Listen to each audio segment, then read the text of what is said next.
Salam qızlar, bugun ötməkçi bolğan dərsimizdə alayida qızartılğan tox parçaq pişirishni öyrənimiz. Aldan biz şavson, muvafiq miqdarda şavson to'g'rab oldik, qushaq holatda. Andan azroq zanjibil to'g'rab oldik.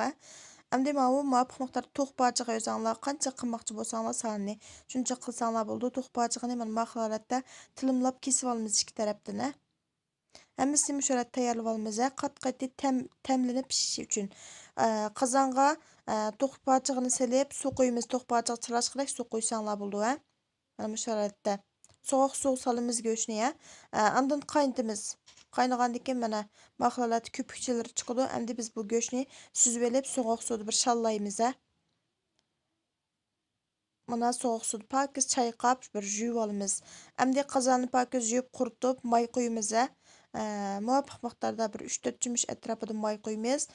May qizigandan keyin biz mana bu to'q go'shtga qaranglar. Bu holatda may sal ilmaroq bo'lganda go'shtimizni bir qatim mayda shu holatda qilib olamiz. Andan may barbara qiziydi, qizigancha davomli mushbat qilaveramiz. Andan ma to'q parchag'imiz bu kaskan yerlar o'zligidan echilibchu. Shu holatda echilib pishidi, ha.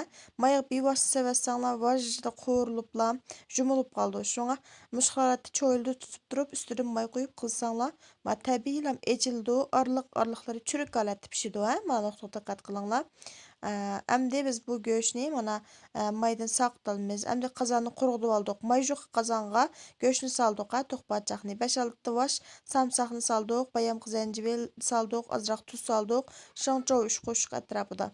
Andan buningga biz hozir kola, muvafiq miqdorda kola qo'ydik, yarim quta atrofida kola qo'ydik va buni vil qaynatamiz. Bir qutub kelsin mayli kola. Qaynatamiz buni. Tuvoqni yeb qo'yib dumlab qaynatdik. Suyu azildi azroq, mana azgandan keyin qaraydigan bo'lsak, bu to'q parchag'imiz shundoq chiroyli qilib qizirib pishidi, qaranglar.